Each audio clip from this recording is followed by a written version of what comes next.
What's going on, everybody? My name is Tobias Rose, and I'm the principal and the creative director here at Kompleks Creative. And you are locked in to Konversations. Now, Konversations is our podcast / video format that we do on a weekly or monthly or bi-hourly basis. It just depends on how we're feeling on that particular day. So the thesis of this year's podcast, or this year's season of Konversations, is around the new economy for natural reasons. We just went through a whole pandemic, and we're still going through it. But what I wanted to do was talk to my friends about some of the challenges that they've dealt with in the pandemic, some of the things that they've done to innovate their businesses and the companies that they work for.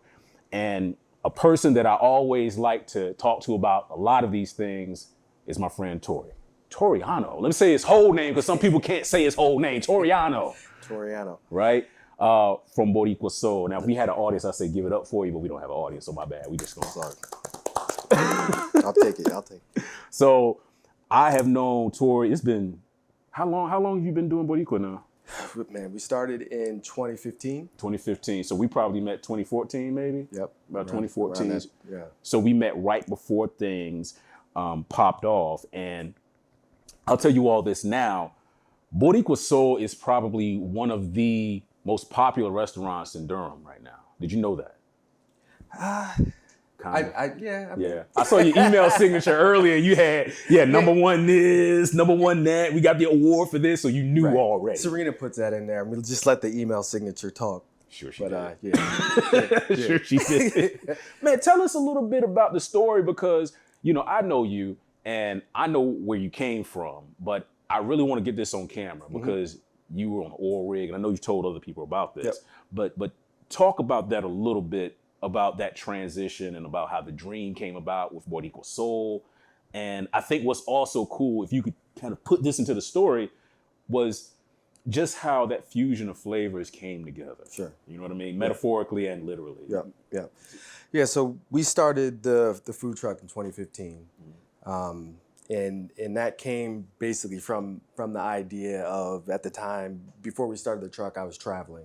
I worked on an oil rig. So I was down in South America, Singapore. Even before that, it was in Europe, Asia on various ships, container ships. So I had started a food blog called La Buena Vida.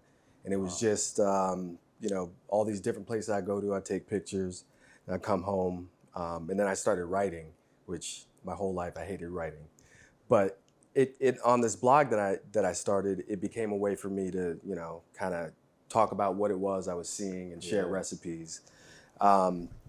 So I'd come home and I'd even start, talking to local, restaurant owners kind of about what they're doing. And I bring my camera and make videos. And a lot of them kind of like, so what are you doing this for? Expecting that there was, some ask at the end of it. And it really was just, me just being interested and kind of, looking into what other people are doing and kind of learning. I didn't realize it at the time, but it was almost like I was doing like market research. You were like, totally doing market research. Right. Yeah. And in that, and I was learning about photography, about videos, about, even for that, I had an Instagram account. Right. And so I was kind of, building something and not necessarily knowing for what. So about, I guess, 2014 or so is when I really decided that going to sea is something I didn't want to do anymore. We had Devin in 2012, and there was, I think the major turning point was, there was one point when I was at home and I got a phone call from the company saying, hey, you need to get on a plane this weekend and you're going to Spain. And we had, it might have been Serena's like birthday weekend. Yeah. And we had I went to Lowe's, I had mulch and plants and everything. Yeah, I had this whole game plan of what my weekend, was gonna be. And the fact that someone called from Houston, sounded fairly young, like almost, he was like an intern and said to me, hey, you got to get on a plane and you have a choice. Like, you have to go. Yeah. And you don't have to do anything, I could decide not to, and that would be really bad. Yeah. Yeah, really bad. That's military, right? Is it military? Or no. Okay. It was all private. Okay. I was Navy Reserves at the time, but it's all private. It's a private company. But yeah, I mean, it's decisions, but that initially really bothered me with the idea of someone snaps their finger and I got to go. Yeah. And then they said that I needed to be out there because they needed my expertise and this, that, and the other thing. And I get out there and I'm sitting in a ballast tank, watching levels go up and down. I'm like, you could have done this on video. Anybody could have done this, or like you lied to me a little bit. I think what was interesting too, on the outside looking in. You remember, we were on this couch, not this specific couch, but one kind of like it before it got broke. Actually, it's sitting out there. But we were talking, and you said, yeah, I got this idea, and I want my son to be the face of it. Mm. And I remember sitting here telling you, hey, man, you don't want to have a face as your logo. That's not a good idea. But the thing about it was just that love, it's not surprising for me to see Devin out there playing his drums. Right. And to see him working with you all and see you all so close. Do you feel that was a part of it? So it sounds like all these things kind of started happening at the same time, with Devin and then Serena, the family. Do you feel that wanting to be closer to them was a part of the catalyst behind Boricua Soul? Yeah, without a doubt. Me and Serena talk about it all the time. Like, we joke that me going to sea was going to double the life of our marriage because I wasn't there half the time. Like I was the perfect husband. Yeah. I'd send money home. I could see Serena saying that. Yeah. I mean, these are things that she said to my face. So. I can see that happen. But that dynamic changes when all of a sudden there's a child there, and so for me, I was raised by my grandparents, but so I had my grandfather in my life. But as of not knowing who my father was, like for me, it was one of the most important things in the world to be there. And so for us, I think our relationship was fine with the distance, and because it's the only thing our relationship knew. When we started together, I was home a month, I was away a month, and at first we were long distance anyway because I was living in Florida. Oh, that's why you got the okay. Yeah, the 561. Okay. But it got to that point. I started thinking, like these old ship captains that, they retire. By the time they retire, their kids are getting out of school and going away anyway, and you've missed literally half their life. So to me, that was unacceptable, and we talked about it, and really we started the truck in 2015, and so I was dangling between both. So I'd come home and operate the truck for a month, and then we'd lock the truck up once I left. Those were sad times. I want you to know that. Yeah. When you would leave, I'm like, you leaving? I'm hungry. Like, no. And that's a hard way to run a business because every people are calling and like, now we don't exist for a month. So that was, and really when you talked about Devin, he's the manifestation of, like what this business is anyway. Like he's Boricua Soul. Yeah. One, like literally. Yeah. Yeah. And so too, like watching him grow and watching this business grow, and it's funny because he knows more than he should. About so intelligent. So intelligent. Man. Every time I see him, I'm just like, this cat. Yeah. He act like he done been here before. Yeah. He's so smart. He already did, and he hears because we're almost always talking about the business in one aspect or another, whether it's employees or customers, plans. Yeah, and he hears it all, and then we even hear him sometimes say something, and we're like, he knows too much. He's a trip. So tell me, the piece of the story that I don't know is, how did you get the truck? Like, what, you were on the rig, and then you popped up with a truck. I was like, how did this happen? Like, how did the business come together?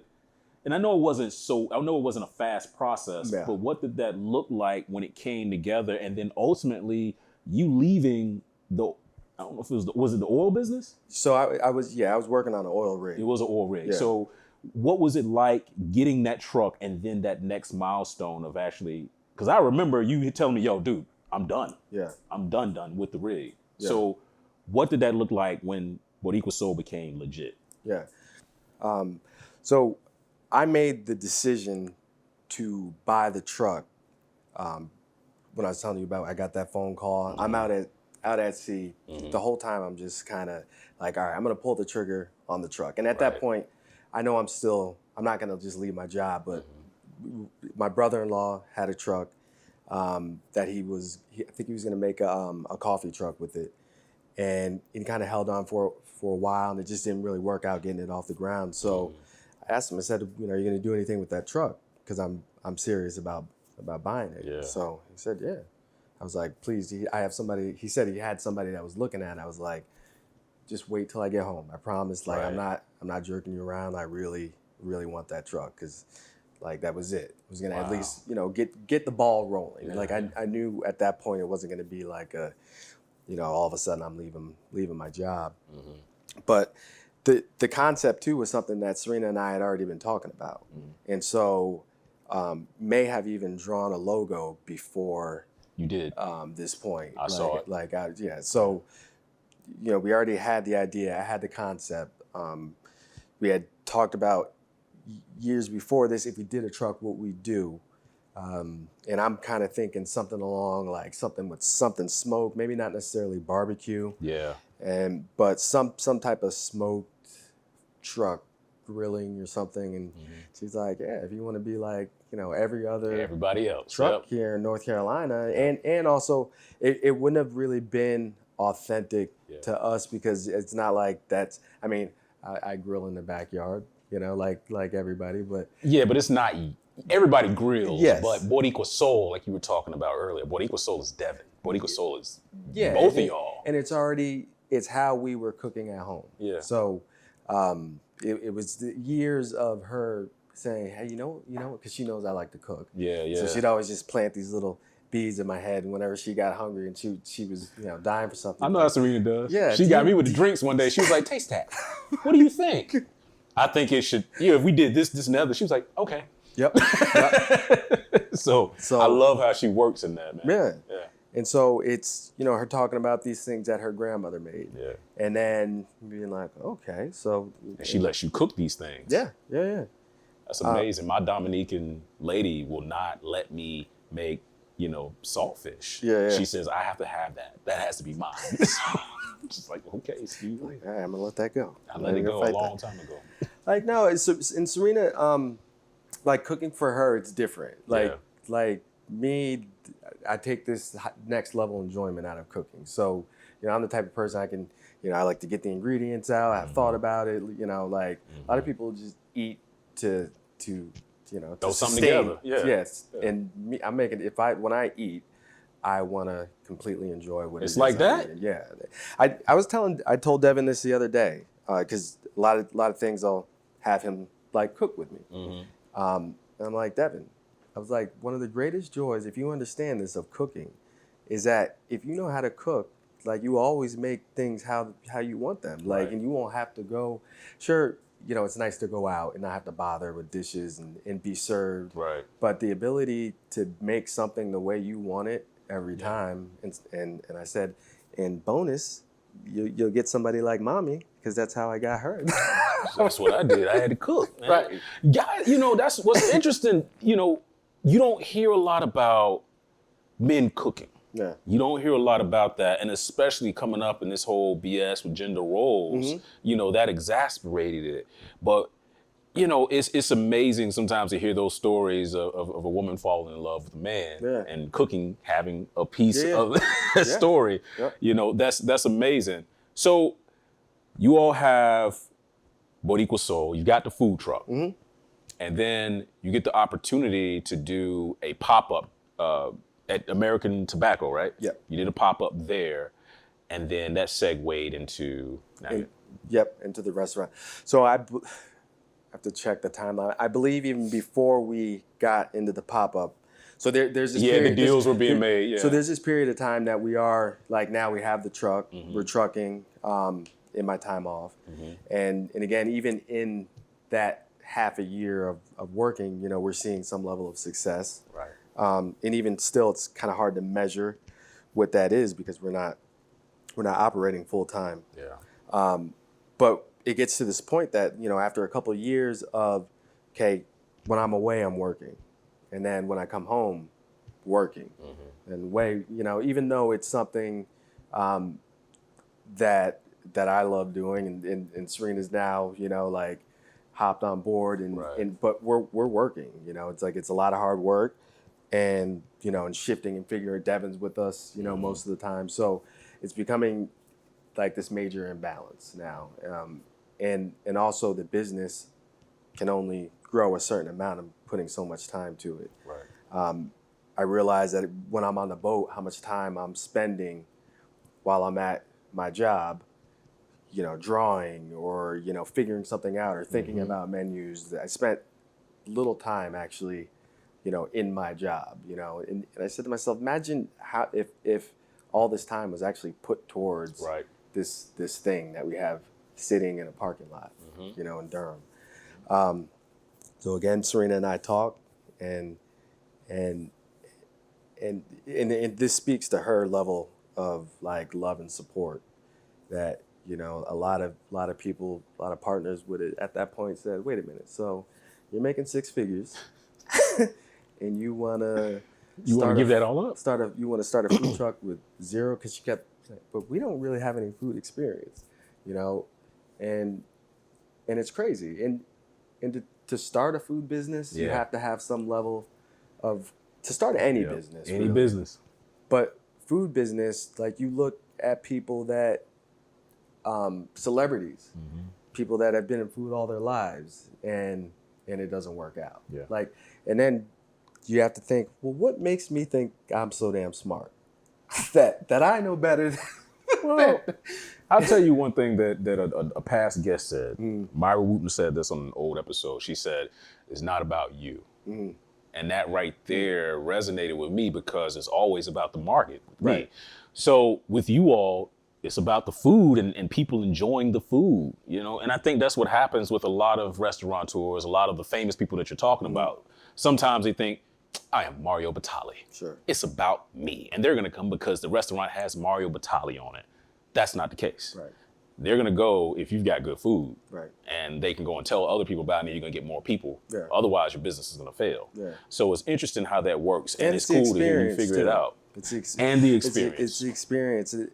It's another thing about food, where people think because they have good food, that's going to lead to success. Like most restaurants, you have to figure that the food is good. Right. And that's not always even true. But you have to assume that, like, at a basic level, like, that's, you start there, the food's good. But and especially in this day and age of, you know, Instagram and internet and everything, like, people want to, like, be a part of the experience, and if they can do that before they've even stepped foot inside, then you're already kind of like winning a little bit, you know.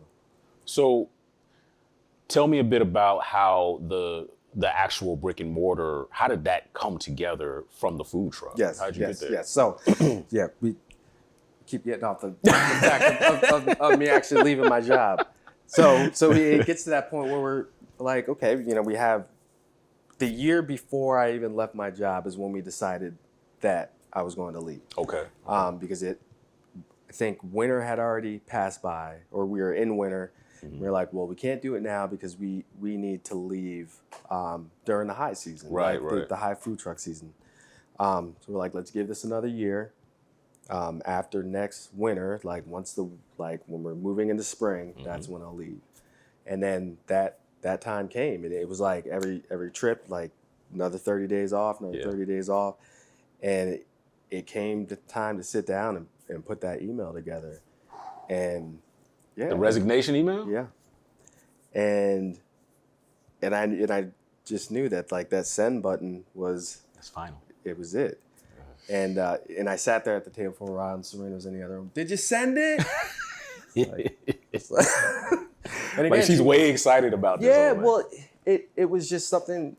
Again, we knew that that's where we were going. Right. And so at this point, you know, she knew there was no going back. I mean, you could always go back, I guess, but you could, but she sold on the idea at this point. Yeah, I think we both just knew, okay, like we need to figure out, you know, what this is, what this can be, and if that is nothing, then we'll sit our butt down, take my butt back out to sea or whatever it is. But send the letter, resign, and then now we're food trucking full time. And at the time, I thought, like, this is the hardest thing that I've ever done in my life, just because entrepreneurship. Yeah. And even in that, I didn't realize it was one of the easiest times because it was just the two of us, you know. And so we were on the same, you know, firing on the same piston. So, you know, there wasn't much conversation to be had about everything. It's like, this needs to be done, X, boom. But then we get the opportunity for the pop-up at American Tobacco Campus.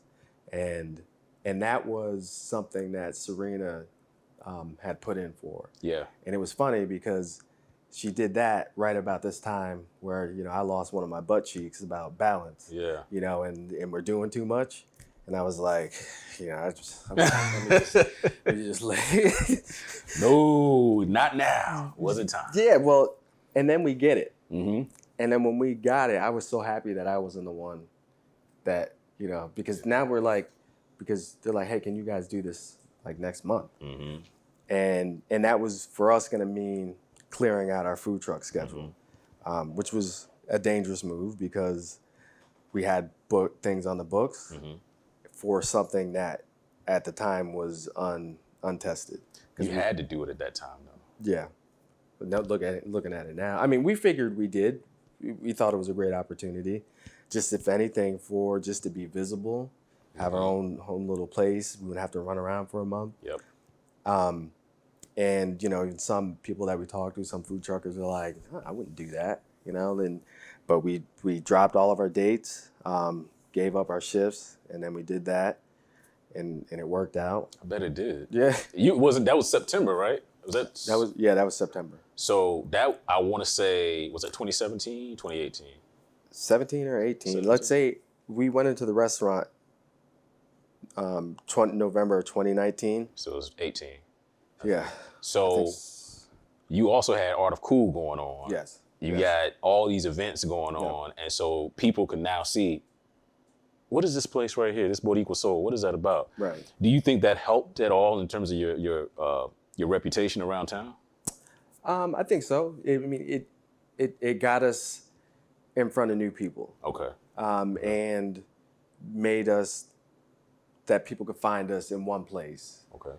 It's tough to find a food truck sometimes because when you're in the mood for it, the truck happens to be over there, and then it's not open on Wednesday. Yeah, y'all used to spend a lot of time at RTP, and I was upset about that. I'm just gonna put that out there on the record. So, but you know, was that the catalyst behind? Okay, we're at one place, people can find us.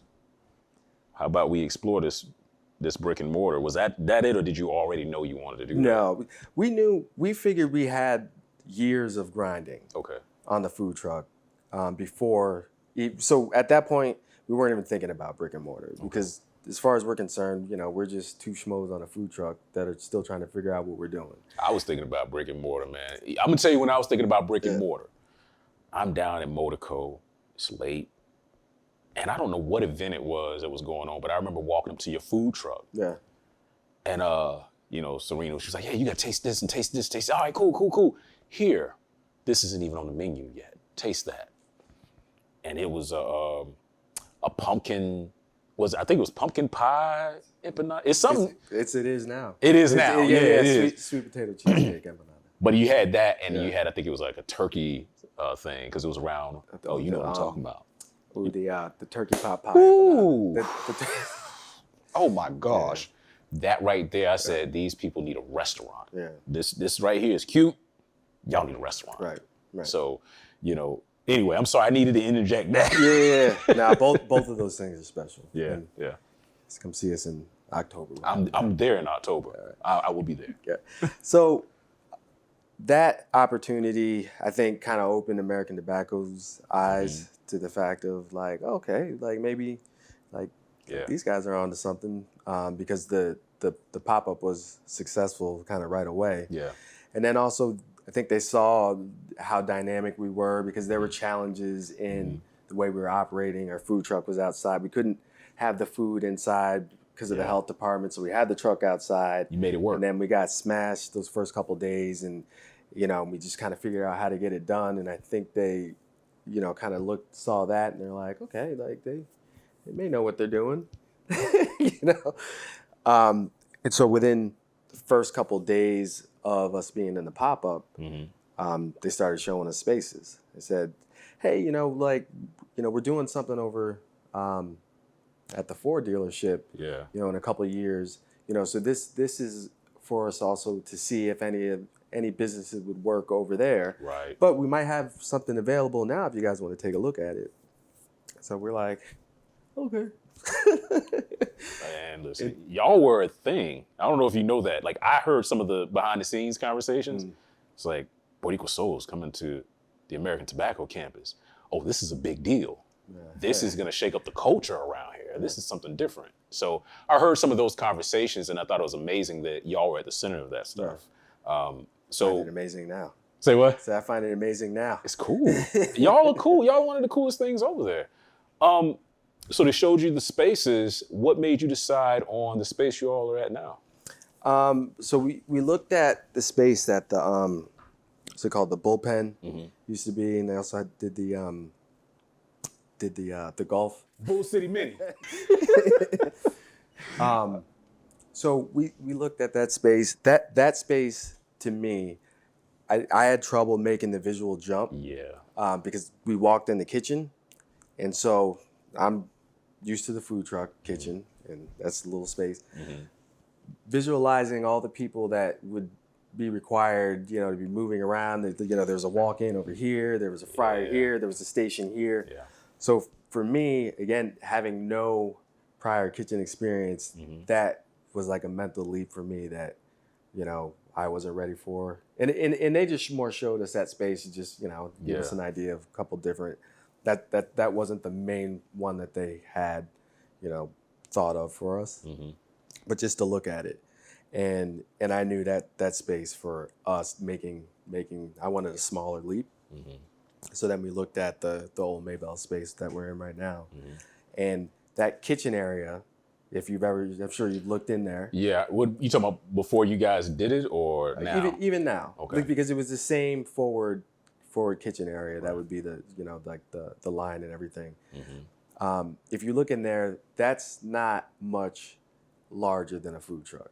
In fact, that space in there is probably about the size of the working space of a food truck. And then, of course, you have, you know, the back area. I never thought about that, but you're right. So for me, and there's even like windows, you know, like I can see you cooking. I can see, So I was able to make a mental leap to, okay, this box is a food truck, and that's just somewhere for people to sit. Dude, I didn't know that. That's what you did? At least for me, mentally, that I was able to. That's amazing. That made that jump less scary. Like, again, the other space was, you know, something that looked Chef Gordon Ramsay-ish and people screaming over here. This, to me, was a food truck, but we have places for people to sit. I think it makes more sense. Yeah. I mean, hearing you say that, but even where you all are, it kind of makes more sense because you can do a little more there. Yeah. Because you can utilize the space in front of the restaurant. Yeah. I mean, even before the space was finished, we used to pull the food truck outside the space and serve outside there. And so again, even before we started, it became like home. And so we were seeing the same people we were going to start seeing once we opened. Those same people were coming for the most part. What year was that when y'all moved in? 2019, November. Okay. November 2019. Yeah. December 2019, January 2020, February 20. What happened? Yep, that's it. That's it. Tell me about, I didn't realize. That we weren't open that long? Yeah, I didn't realize it was that close. Right. What? Oh my gosh. Yeah. My heart goes out to y'all, first of all. Talk to me about that. I know that there was a lot emotionally because as an entrepreneur, I know of me, when that happened, there was a lot emotionally on this side. Right. But then you got to still make things happen. Right.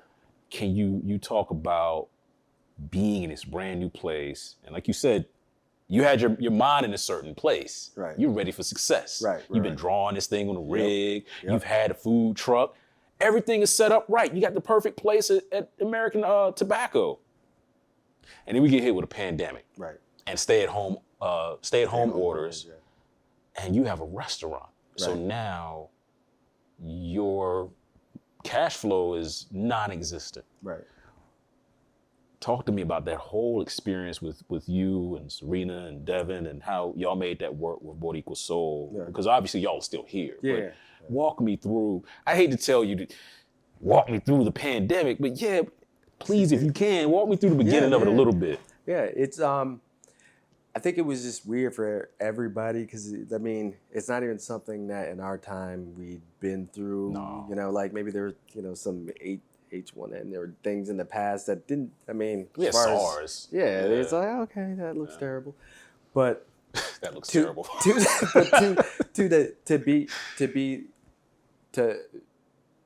be the responsible party or to be the one that people are looking at you. Yeah. Now all this stuff is happening. I for starters just happy Serena was like, see, I told you so. like that wouldn't have helped. You had to get that. Yeah. She was going to give you that. No, she didn't really. She didn't give you I that? most feared that out of my grandmother, to be honest with you. Like we'll get back to that, but we've talked a lot about like blame and all that, and even before, just because everything that we've gone through on the truck, that we've already like mentally tried to stay away from like that. That is healthy. Yeah, I mean, I get blamed every day. It's not. I'm not saying I don't get blamed. There's the things. There's the socks. Whose socks? Those types of things. Okay. Yeah. Y'all share socks though. No. Nah, I know this. No, it's all good. No, if y'all share socks, you don't have to prove it to me. No, they're leaving the socks on the floor. The dog steals the socks. Anyway. So yeah, there was this first kind of like level of, fear, and obviously we're at American Tobacco campus. Our main time is lunch. Yeah. And so we have all these people, working at American Tobacco campus who, it's just like lunch is automatic every day. And then really we knew coming in there that actually dinner was going to be a little bit of our struggle point and where we were going to have to work. Yeah. And we were fine with that because like lunch was what it was. Mm-hmm. And then, every day you have customers saying, they're sending us home, next week. And and then, more and more, and then all of a sudden it's just shut down. Nothing.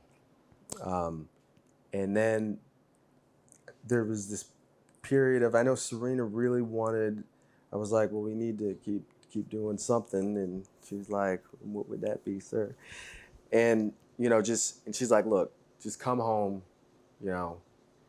for a little bit, like take some time. At this point too, she's online and she's doing a lot of these seminars and different things that we're learning about,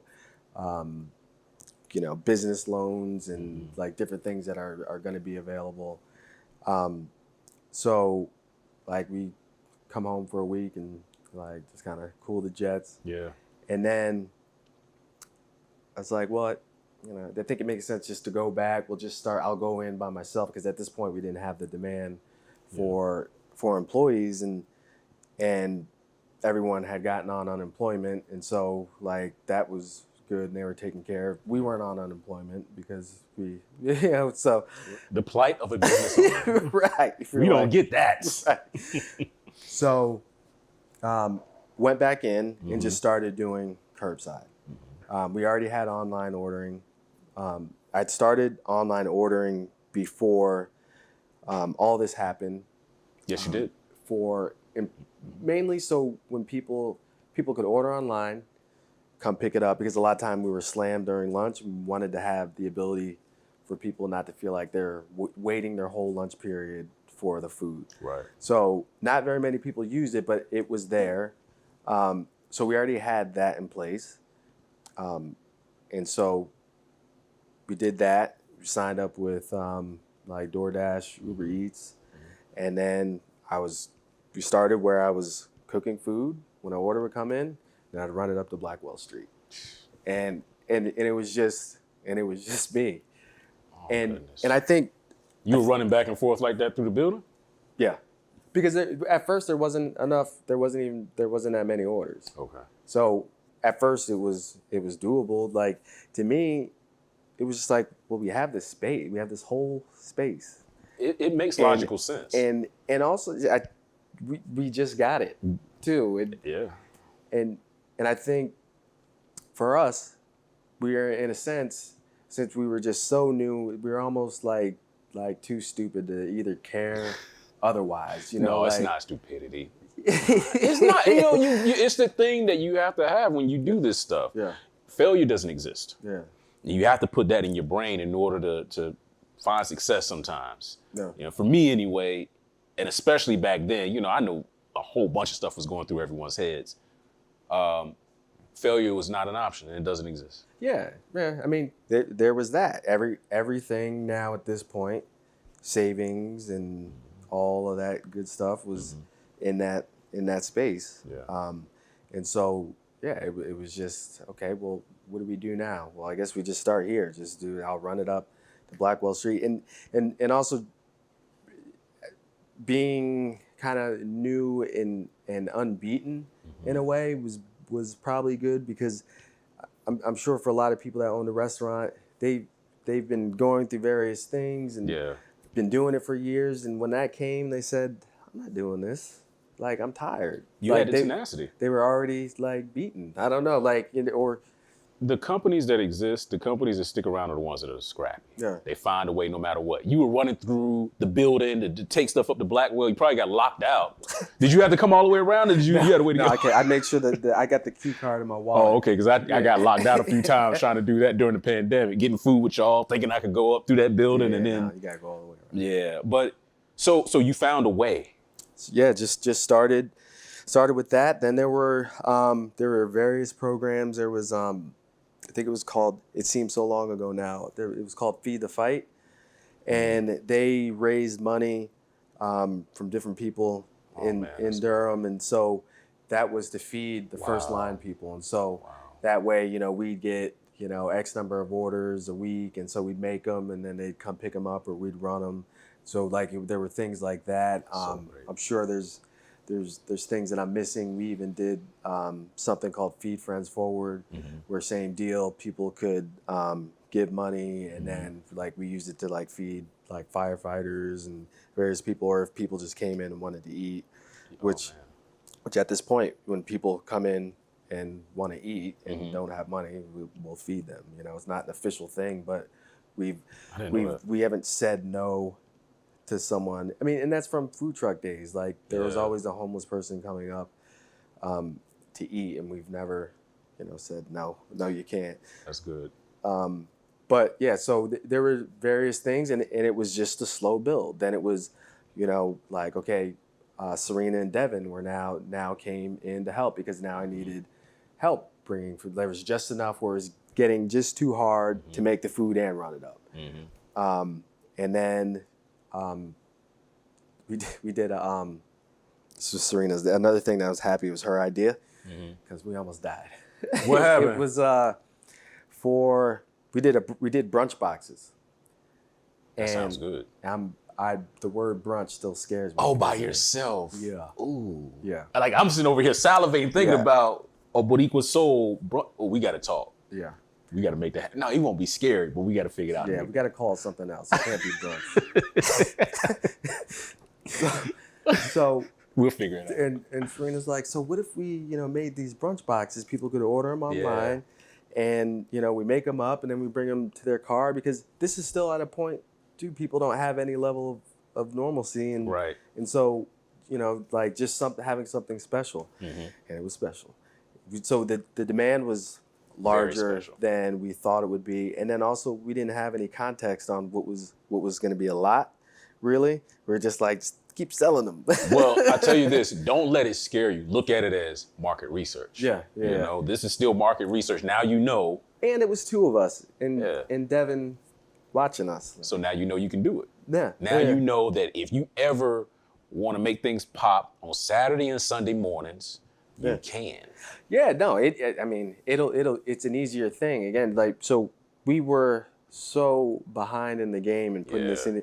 Also, supply chains were still like really weird. So we were running around, trying to get, we took this picture of one, and then now we have this box of promise, like it's got to look like this, right? Every time.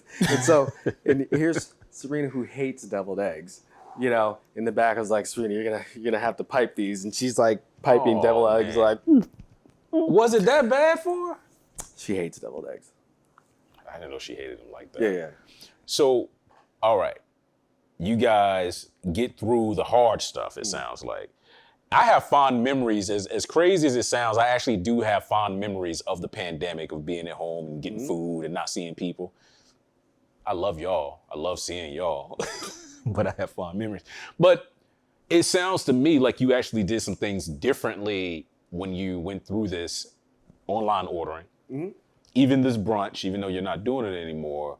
But what else did you pull from the pandemic and bring with you as we go through it? Are there other things that you may have kept? Yeah. So, obviously outdoor dining, which the space that we have is actually perfect for outdoor dining. So we took all of our furniture and put it outside. Okay. And again, it's a covered patio, so there was no issues there. And we moved our tables forward and just put our POS at the door, and our doors slide open. So in that sense, it was a perfect space. And so we started with the QR codes, so to give people the ability to order from their tables. Right. What else? There's a delivery aspect, which first we started with Uber, and now we work with Across the Board Delivery, who's a local. He's a local delivery business. Nice. So he approached and let us know what he was doing. At first, again, there's a lot of these things if you're not doing them, you have trouble like figuring out, well, how do we make that leap? Yeah. And it's something that pizza places have been doing since we were kids, but now, it's like, how do we do this? That's my job, is trying to get people to think about marketing different. Yes. So yeah, I get it. And we started playing with the system and, just turned it on and then just started working the kinks out. And so when we have a delivery, it comes in through Square. He gets a message, he comes and picks it up, and he takes it to where it needs to go. And so with that, it gave us a way too to not pay the 30%. We just pay him directly, or really the customer pays. We charge the customer. Keeping it local. Yeah, it's local. And even the Ubers and the DoorDash, they were kind of looked at like the evil empires, like when this started going I remember, on. All my clients was like, we don't want to mess with Uber. What was the thing that they were using? A lot of people, I think it wasn't Uber, it was some other thing that a lot of restaurants were trying to put in place. And whoever it was, like everyone hated them. But I think all of them just got jumbled into the, because of the commission fees. I think that's what it was too. Charging 30%. Yeah. At the time, I'm more looked at it like no one's going out. So it's not like they've stolen customers. Yeah. That's the only way you're going to reach some of these people. This is at the height of no one's going out. At the time, really, that was a lifeline. That was the only way some people were eating out. And so, you had a choice. You didn't have to use them, or you could, deliver the food yourself. But to me, it was A, a lifeline. B, it was marketing. I was reaching people that we've never, that may have never heard of us. They're hungry and they're looking at the thing, and our logo pops up, and what's this? Boom. Okay, we might, if we follow through, we might have a new customer. And so, but if you find a better way to not have to pay that 30%, then so once we started putting little cards in our Ubers that said order directly from us, and orders over $50 will, no charge. Wow. And I mean, if you have the option, but if you don't have the option, then, I didn't know that because I'm up the street. I'm about to start getting everything delivered whenever I need food from y'all. yes, over 50, it'll come free. You know, I've always gotten stuff over 50 when I mess with y'all. But, so is that something you see as kind of another business vertical, like online deliveries, and that you'll be able to use after this is all over soon, hopefully? Yeah. Is that something you're going to continue to do? I think so. Even the online ordering, if we can make it easier for people, and at the end of the day, they're saving time. The online ordering is easy in the sense that they go online, they make the order, tickets printed in the kitchen, and we make it. Okay. And so we've just skipped steps, Right. and then we put the ticket on it and put it in the warmer, and it's there. And you can tell the people that have ordered online, are kind of lingering off to the side. Yeah. Say, hey, did you order online? Yes, I did. That's your name. Boom. And it's like, It sounds like it's easy. yeah, it is. What's hard? Now, the problem comes that, finding this balance. Now, walk-up customers have come Process. back. Yeah. And so now it's trying to not hurt the experience of the person who walked up with the person who ordered online. And so It's the price of success, brother. yeah. It's a good thing. It's a good problem to have. I'm not mad at it. Yeah. It's really, I mean, the whole process has been, I think we like the challenge of trying to figure these things out. It's things that, again, Serena and I are talking about all the time, and we like the challenge of having a problem and then finding, even piece by piece, finding a way. Like, remember that thing that used to like murder us? Like, that's not even a thought anymore. Yeah, now we just do this. We wake up in the morning, we knock it out. Yeah, I mean, there's always something to keep us from just knocking out the piping the eggs. There you go. That's one thing that's in the way. and the delivery truck breaking down. And the delivery truck breaking down. So, Tori's late. I'm never late. He's late. Like exactly here when I was supposed to be. He's like an hour and a half late. But he's late for a good reason. Their delivery truck broke down on the road to a big catering order, from what I'm understanding. And so what he did was he said, Tobias, you are not that important. We're going to go ahead and get this food off the side of the road and take it to some people that are more important than you. And I was just like, I understand. I get it. This is the client. I do the same thing. So that right there, those are the types of things we have to do as entrepreneurs that people don't know about. But now that you've gotten this delivery thing, you're working out the way that that's going to work. Post-pandemic, let's look to the future. And I say that because I feel like we are still in the pandemic. Yeah, we are. Pretty sure we're still in the pandemic. Post-pandemic, what do you feel you're going to take? What do you feel like you're going to take that you've learned in the pandemic with you? And then how do you think this thing has changed the restaurant industry as a whole? Yeah. If it has. And I've been using 9/11 as an example because airplanes, airports are different since 9/11. We're not going back. But how do you see the restaurant industry in the way it's being ran being different in the future? It's funny, like when you look at hygiene and all those things, those are all things that restaurants have been doing in the first place. There's health inspections, there's hand washing. I think, I'm not sure as a whole, like I'm looking at like everything that we've been going through and learning like personally and like learning as far as like leadership and management, because I think right now that's our biggest challenge is people, keeping them motivated, finding the right ones. And that, like this situation, at least now, we kind of mentioned before, there's been like so many levels of this and like so many levels of like pain. Right. And so, we're learning as well how to manage. I know personally I'm learning how to be a manager and communication. Finding out what's going wrong before it's going wrong, and how you do that, and that's by communicating and being open. And so like I know, personally we're learning so much of that just by like pain of because our biggest pain point at the moment is labor. Mine as well. I think a lot of businesses are having that same issue. Yeah, I think everybody is, and I think the people that learn from it the most are going to come out with, like, when things go back to being easier, possibly we might have better tools that will help us keep and maintain the people that can help us like grow. Yeah. I know that what I was saying before, when it was Serena and I, there was this level of ease because it was two people of, for the most part, the same mind. We didn't have to talk about our ethics. We didn't have to talk about sexual harassment. Yeah.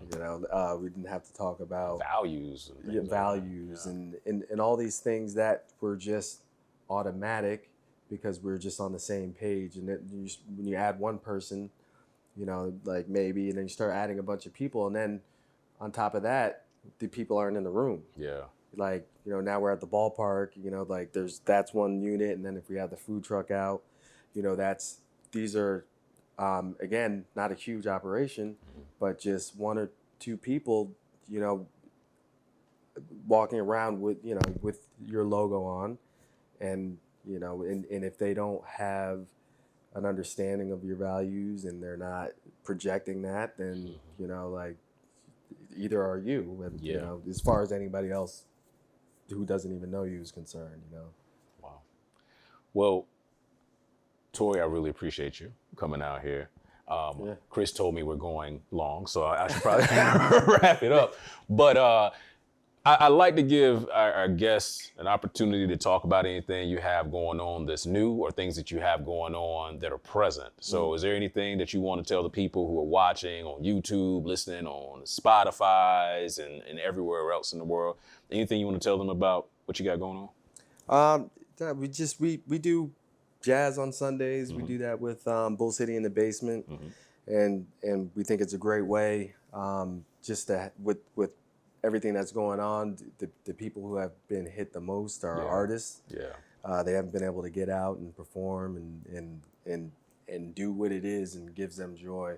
So to be able to do that during the we were able to do that during the pandemic because we have the patio. People could spread out. That's a good vibe too. I can't imagine check it out. It is, and it's easy. Like there's nothing required of it. I mean, it doesn't cost anything. You can bring your own chair. So we're doing that on Sundays. Nice. Our hope is that we could expand at some point, because our idea was always to have that be a meeting space. Just where people can come and vibe and do whatever. Love it.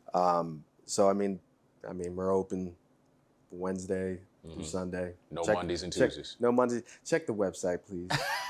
check the website for the latest hours. Obviously, with the pandemic, we've had what's the website? Boricua Soul NC.com. Boom. And then same thing, Instagram. You can find me on there doing all types of dumb stuff. And Serena. Food looks good. Serena's normally off camera looking at me like this. Yeah, I don't know why don't she get in front of the camera? She's always taking pictures of you. Why won't she? What is her thing? Now I'll get her on there more. Normally I'm panning over to her looking at me crazy. And then it's like us cooking, and then Devin's and then smacking my camera away. People need to see all of that. Yeah, I've seen it in person. I was like, yo, put it on camera, because that's a whole sitcom. Yeah.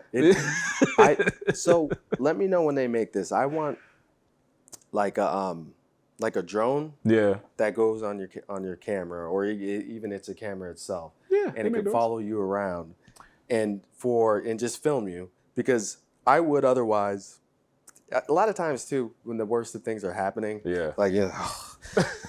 guess what just happened? Like after the fact, I really want to do that, and I always look back on things. I'm like, I should have, but yeah, if you just made me think about the girl, the confessional on Real. What was the show? He said, "Come on, The Real World." Real World, yeah. In the confessional, crying. Oh, why they treat me like that? I don't know why you just. Yeah, I'm gonna start doing that.